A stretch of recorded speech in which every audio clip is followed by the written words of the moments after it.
Hey everyone, welcome back to my channel. In today's video, I'm going to be talking about some of my favorite standalone romance book recommendations, so let's just get right into the books. So the first book I want to talk about today is one that I recommend probably more than any other book ever, and that is Archer's Voice by Mia Sheridan. This is obviously like a super hyped up book. This is one of the few books that I can honestly say I recommend online, but I also recommend to like everyone I know in person. I am obsessed with this book. I think about the characters in it probably at least once a week, and I read this book last year, so the fact that I still, like today, am thinking about them, I feel like tells you how good this book is. If you haven't read this, obviously you should, but this one follows a girl named Bree who moves to this small town, into this house, and she's kind of on her own. She goes to the grocery store to obviously get food when she gets there, and when she's in the parking lot, she bumps into this guy, Archer, who she ends up dropping everything out of her bags in front of him, and she's like super embarrassed, and he's just not saying anything. He's just kind of watching her pick up her stuff, and she's like, well, this is super weird, like why isn't this guy talking to me, like, and she's like talking to him and he's just not saying anything. So she thinks he's sort of rude, and she's like, whatever. And she kind of starts asking around town about him, and people are like, oh yeah, Archer's so weird, like he doesn't talk to anyone, he doesn't leave his house, like we don't talk to him, basically, like he's like the town recluse, basically. And she's like, okay, well, you know, I'm gonna sort of form my own opinions.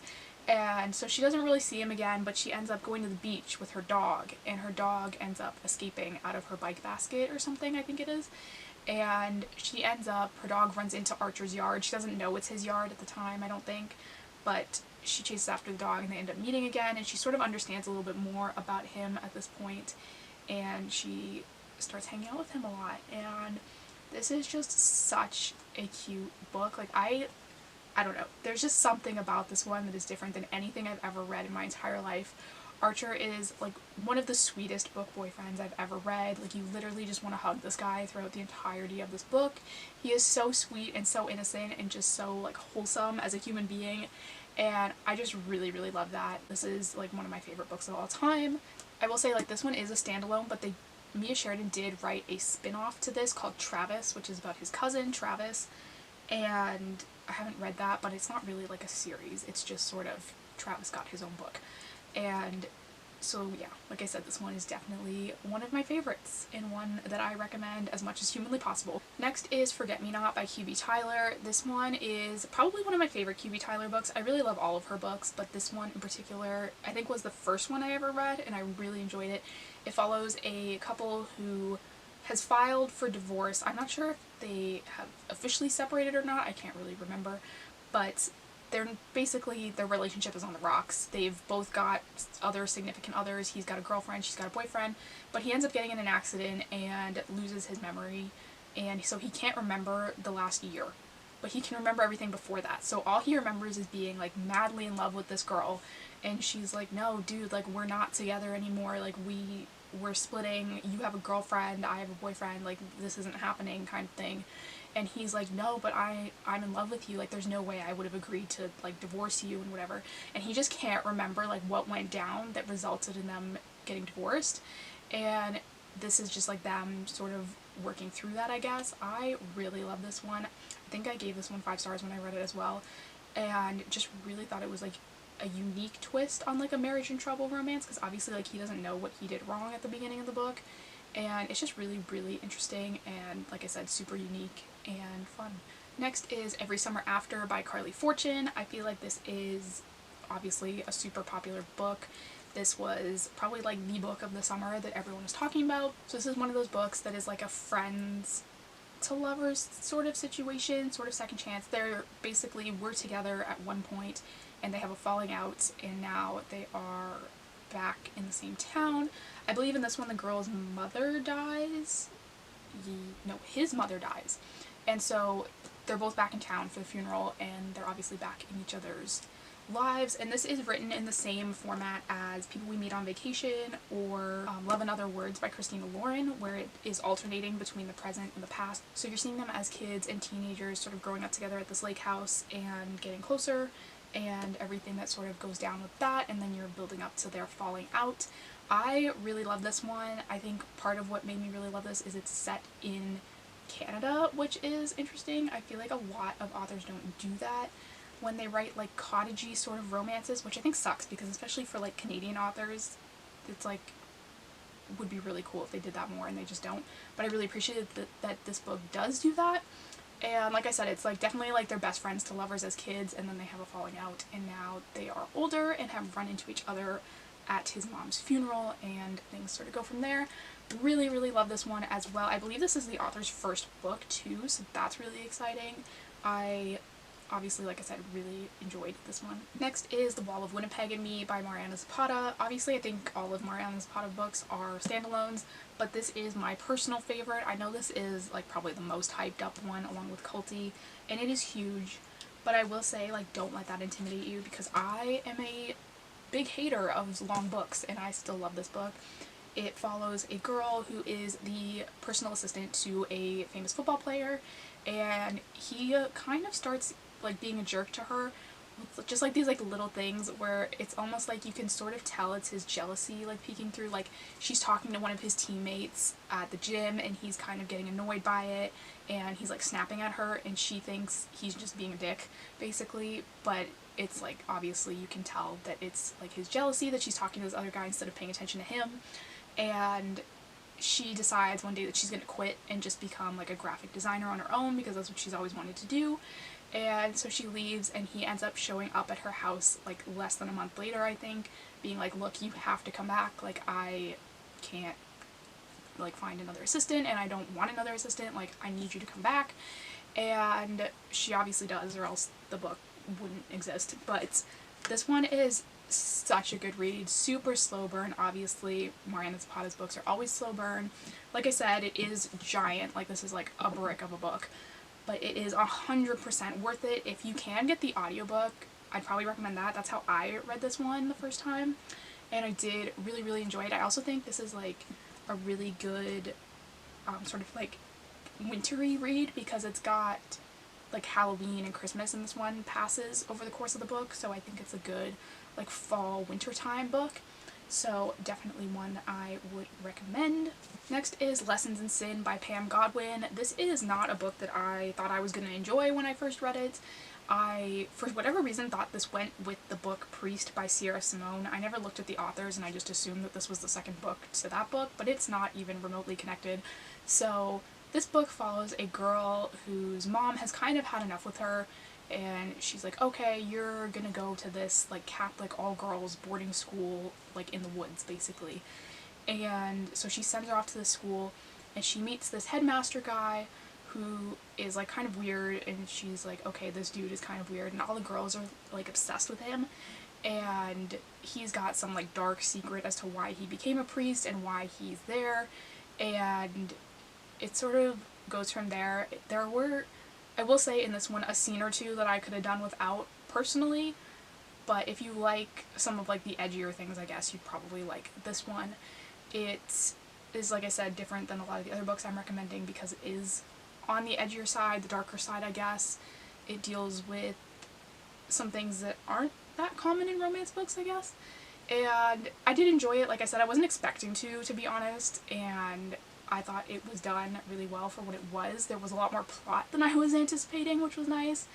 And I just thought it was a really well done book. Like I said, there are going to be parts that aren't for everyone. There were parts that weren't for me, but I still did enjoy the book as a whole. Next book is Shipped by Angie Hockman. This one I really enjoyed. This one's described as The Unhoneymooners meets The Hating Game, and I think that's a pretty accurate description. I really enjoyed this one because of the way it is written.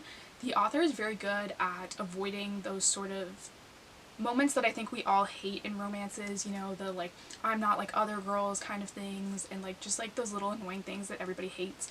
I feel like this author is really good at avoiding, and she also is like, there was a part in this that could have easily been like a miscommunication that went on for the entire book that would have been really stupid, but she's addressed it very early on, and I felt like that made it a lot more enjoyable to read. It didn't seem like I was reading like unnecessary drama, which I appreciated. This one follows a girl who works for a cruise company, and she is trying to get this promotion, but there's one other guy who's up for the same promotion, and he is like a work from home social media manager, I think, for the company, and so he is not actually in the office with her, but they both get sent on this cruise together to sort of create their own like marketing campaign for this new cruise that the line is offering. But they're obviously stuck on a ship together, and they're both competing against each other, but they're also like the only people on the cruise that are employees, so they're kind of like stuck together a lot. And I just really enjoyed this. Like I said, it definitely gives me like the Unhoneymooners and Hating Game vibe. Like I can definitely see that comparison. I really enjoyed this one. Like I said, it is a standalone. The author also wrote another book, Dream On, that just came out semi-recently that was also really good, which is a standalone. But this one I did really like. It's obviously got the whole tropical vacation thing going on too, so that was really nice. I really enjoyed this one. Next is Burnout by Coralee June. I don't see this one talked about often at all, which is kind of sad because I actually really enjoyed this one. This is a brother's best friend romance, and I believe in this one he's also her teacher, so it's like teacher, student, and brother's best friend. So she moves in with her brother briefly, I believe. I don't think they're like permanent roommates, but at the same time his best friend is kind of forced to move in because he is having some like renovations or something, I think. But whatever the reason, he is temporarily living with his best friend, and so they are actually living together as well. So this girl is seeing this guy like all the time. He's at school, he's in her house, he's literally everywhere, and she's slowly kind of becoming obsessed with him. And obviously they don't want to tell the brother because they're like, oh, he's gonna get so angry, but they're like literally living in his apartment, so they're like sneaking around hiding it from him. But they're also like, there's a point in this one where they actually try. They're like, oh, we're not gonna be together because your brother would hate this, basically. But because they're in the same area, there's so much tension between them because they're like literally together all the time. And I just thought this was so well done. I loved the ending of this one. I thought it was really unique and interesting, and like I said, I never hear anyone talking about this one, but it is a really good read. I highly recommend. Next is The Layover by Lacie Waldon. This is another one that I recommend a ton on my channel. I really enjoyed this book. It is an enemies to lovers between two flight attendants, and the girl is kind of on her last flight. She has decided not to be a flight attendant anymore because she's gonna get married. And the guy kind of says to her, like, okay, are you going to be a flight attendant forever? Like, you're never going to be around. I don't want to marry someone who's going to be out of the country all the time and whatever. And so she's like, okay, I'll like, I'll find a different job. I'll do whatever. Like, I'll leave flight attending. And so this is her last flight, and it's like the coveted flight because it's got a 24-hour layover. I believe it's in Belize. I'm not 100% sure. It's been a little while since I read this one. But it's some sort of like tropical location, and she's like really excited about it. She's like, this is the route I've always wanted to go on, like it's a really good one. But she ends up finding out that this guy that is also a flight attendant that she cannot stand is on the same flight. And they start off with their like enemies to lovers right in the parking lot of the airport. Like, this was just so good. The banter was so good. The like tension between them and like the enemies to lovers vibes were all there. Like, it was so well done. I always compare this one to The Hating Game because I think it's very similar in the concept that it is a workplace enemies to lovers. It has all the same vibes to me. This is what I believe would be described as closed door. There are no like crazy graphic scenes or anything in this one. It is very, I hate using the word clean, but like for the most part it is. It does have like a couple mentions of things, but there's no like on-page action. And so I did really enjoy this one. Like I said, it's definitely a unique one. I've never read anything else about flight attendants. And it's like pretty short too. Like, it's only like 270, no, I guess that's pretty long. I mean, it's not long, but it's like 300 pages, which is like pretty standard, I guess, for a romance. But it looks very thin for some reason. But like I said, really enjoyed this one. I recommend it all the time because I'm obsessed with it.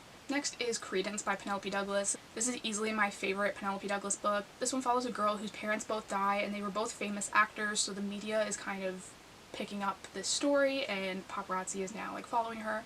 And she gets a call from her dad's stepbrother, I believe, who is like, hey, if you want to come live with me and my sons in this cabin in the woods, like, you can do that, because she's 17 at the time, so she technically like needs some sort of guardian or something. But he's like, if you want to get emancipated and just go about your life, like, I totally understand. And she ultimately decides she's gonna go live with him for a couple months until she's 18 because she just wants to be out of the way of the paparazzi. She doesn't want them, you know, questioning her and following her and whatever. So she's like, oh, okay, I'll go live in the mountains for a couple months until I'm 18 and go from there. And like I said, this guy has 3 sons, and then there's him, and a lot of stuff goes down in this book. I feel like everyone's heard like the reputation this book has, and I feel like it's not as wild as you think. Like, I do feel like it is hyped up in that aspect a lot more than it needs to be, but it is still a really good book and one that I personally really enjoy. And lastly is Top Secret by Sarina, Bowen, and Elle Kennedy. I loved this book. I love all of the books Sarina, Bowen, and Elle Kennedy write together. This one is a MM romance between 2 guys who are in the same fraternity, I believe. They both live in the same house, so I'm assuming it's a frat house. And one of them is like super broke and, you know, like can barely afford to live there, and the other one is like this ritzy guy, and they both just kind of don't like each other. But one of them has a girlfriend who I think offhandedly like mentions that she wants to have a threesome, and so he's like, okay, for her birthday I'm gonna find another dude and I'm gonna give her a threesome for her birthday. So he goes on this dating app to find another guy for them, but he ends up talking to this guy, and they sort of realize that they're not talking about the girlfriend anymore. Like, it's just them talking, and they don't know that it is each other. Like, they live side by side, but they don't know that that's who they're talking to online. And this one's just so good. It's definitely like enemies to lovers, where they don't, you know that they hate each other while they're talking. This is obviously a college romance between the 2 guys. I really enjoyed this one. I thought it was pretty unique. I've never read anything quite like it before. And it is obviously a standalone, so you can just read the one book. This one is also pretty short as well. You can see it's a pretty tiny book, and it's about like 270 pages. So this one, again, another favorite of mine. And so those are all the books I have for today's video. Thank you guys so much for watching. Don't forget to hit the subscribe button down below. I do new book videos every single week, and I'll see you next time.